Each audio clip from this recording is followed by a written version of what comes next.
Well, good morning, everybody. This is Keith Minion, Keith Minion Woodshop. What we're looking at here is a chessboard that I made recently, and I used black walnut and ash for the field and ash for the banding and the frame. The base for this was birch plywood. What I'm going to do in this video is another chessboard similar to this, in that it's also going to have a field of ash and black walnut, but the banding and the frame this time will be made of hard, clear maple. And the other change is the base. Instead of plywood, I'm going to be using a hardwood that I'm told is called Monkeywood. So let's see if I can pull that off.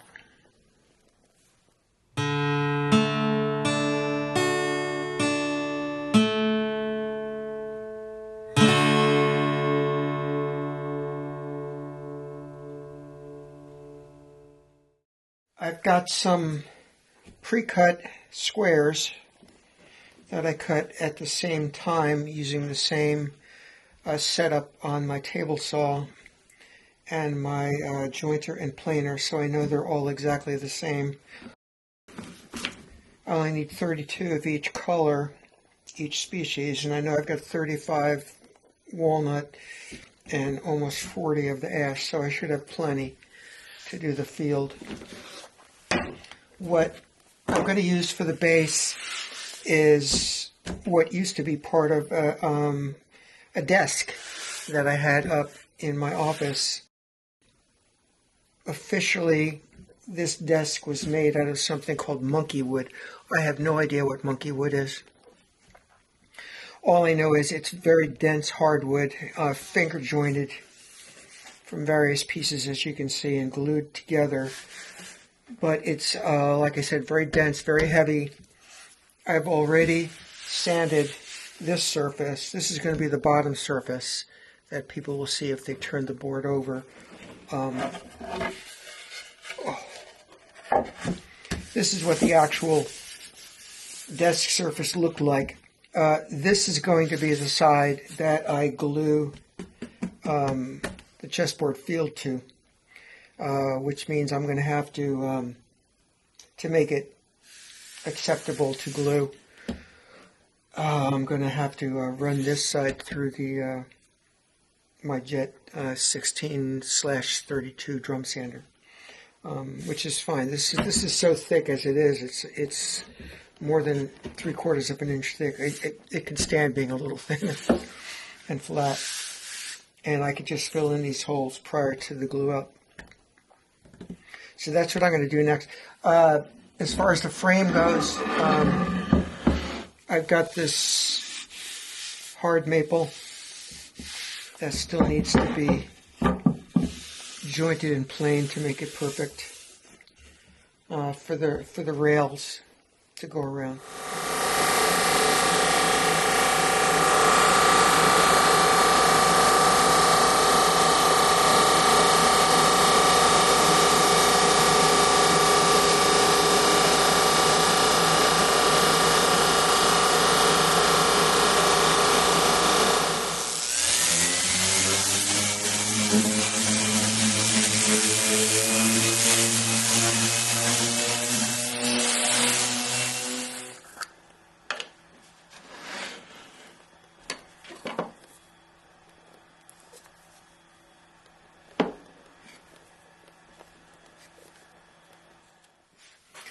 This is another jig that I made, which lets me lay out or dry fit sort of the pattern of the squares.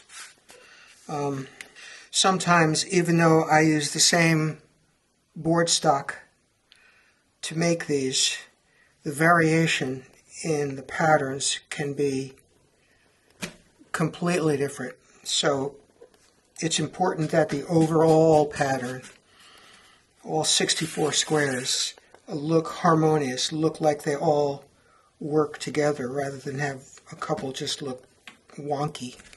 So that's why I'm glad I have extra pieces. Okay, here's the first layout. I'll show you the ones that I rejected as I was going along the way. These were too light compared to the rest of them. And this one has a little bit of a green thing going on, which just made it completely unacceptable. I also had extra ones which I didn't even look at because I didn't have to. Walnut, I only had 3 extras, and I left these out because they're kind of boring. There's no character to the green at all. Okay, I'm going to glue down the field squares. The first thing I do is I make sure that there's no extra little burrs or whatever left over around the corners and on the sides from when I cut the squares out.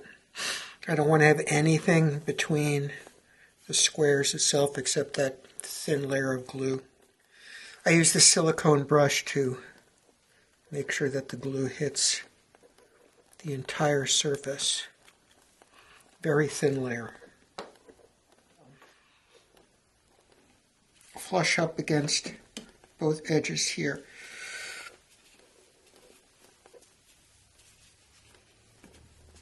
Just make sure there's full contact.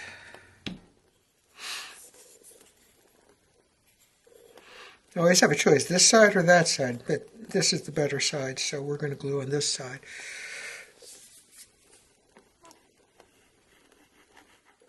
Well, there they are, all glued down. I'm not going to touch this until tomorrow.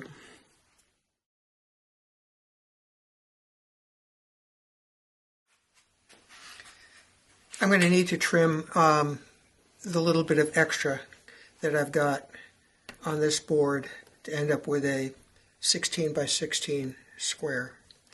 To do that, I'm going to use my table saw, and I'm going to use my Woodpecker's Exact 90 miter gauge as well.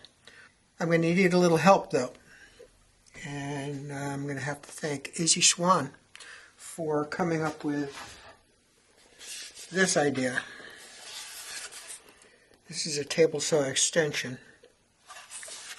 This isn't exactly Izzy's design. I kind of adapted it to make it a little bit longer, a little wider. But the guts, this and this, were all Izzy's. To install it, you just place this on the rail.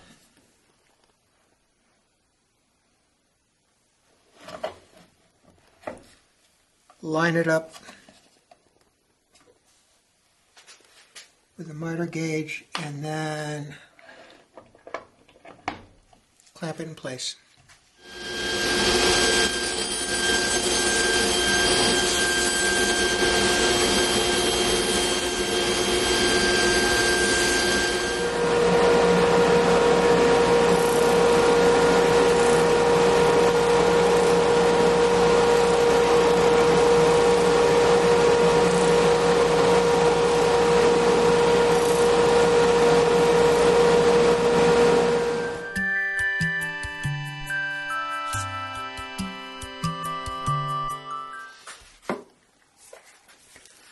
I just did 80.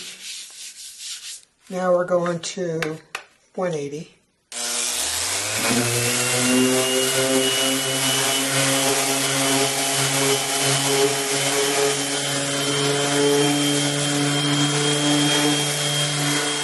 And finally 320.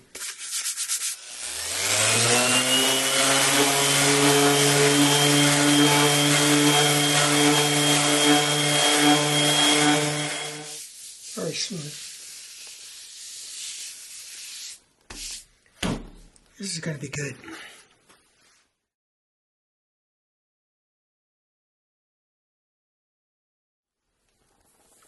Here's an example of a frame with recessed banding for this chessboard. We're talking black walnut and ash. The frame is black walnut, and the recessed banding is also black walnut.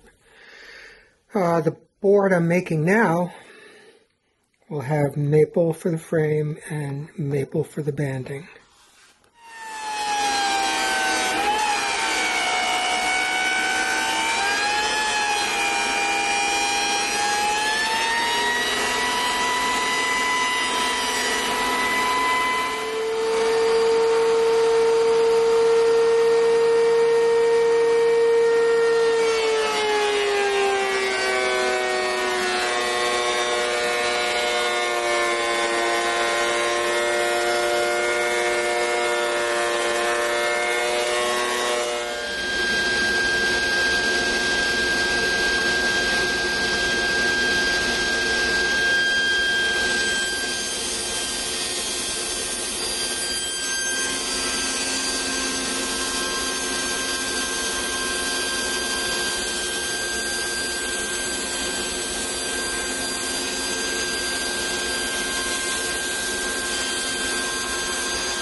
This is where I chose which is going to be the inside and the outside, and which is going to be on the top and the bottom. It's the only way I'm ever going to remember when I start cutting and gluing.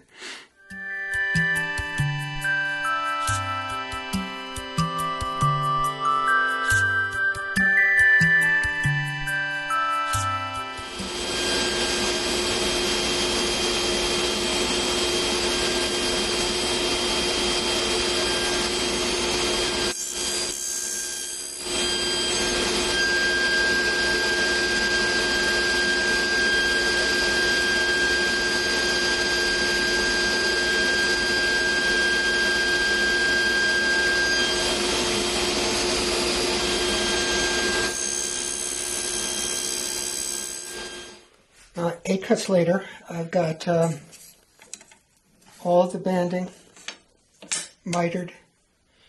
Next step will be gluing it to the field base. I don't want glue on the bottom parts. I don't want it bleeding out on the top, squeezing out on the top.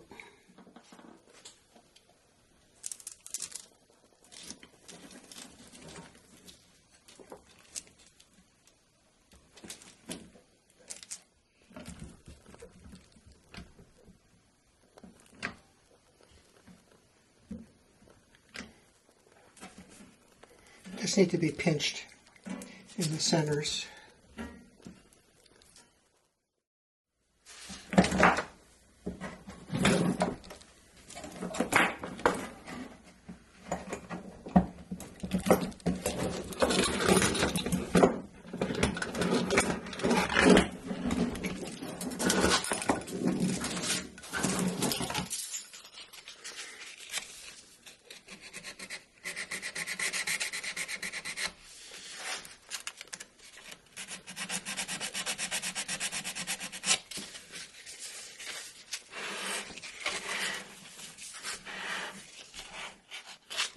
I'm going to start with a 60.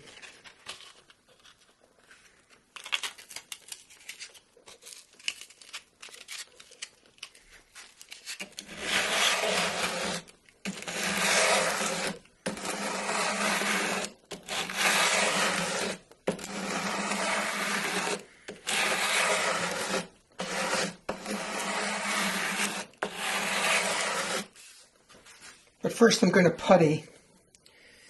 There are some tiny little cracks.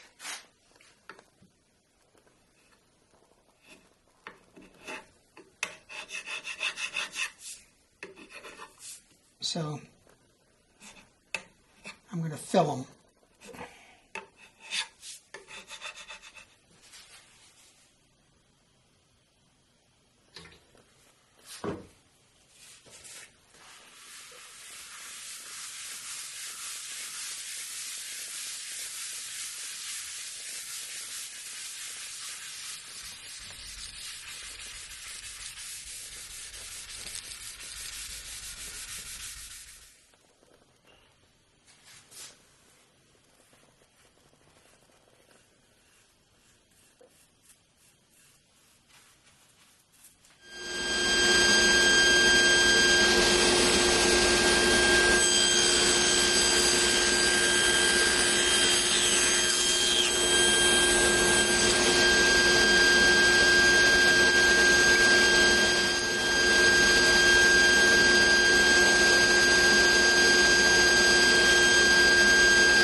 I was a bit concerned because I cut these blanks a little short. There wasn't a lot of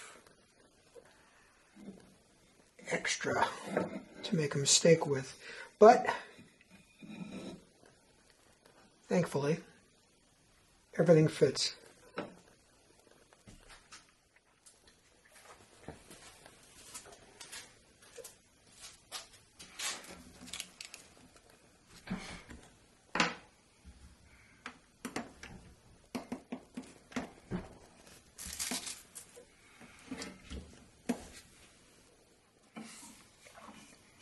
I only get one shot at this. Let's see if I can do it.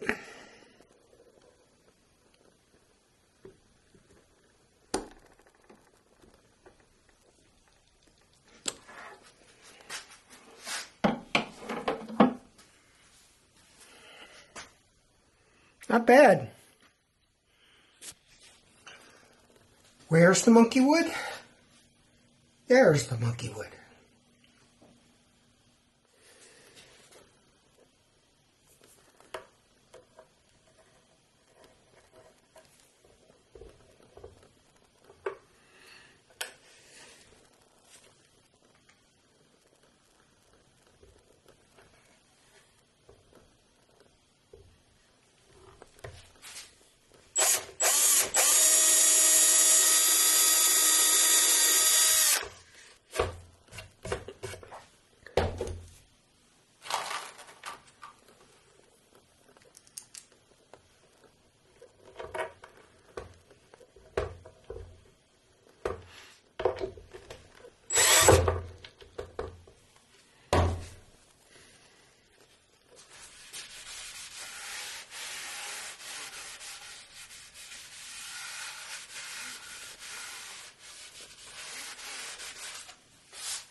Well, 3 coats of wipe-on poly satin finish, followed by 1 coat of Howard's Feed and Wax, Beeswax and Orange Oil Polish, and another chessboard is done. Thanks for watching.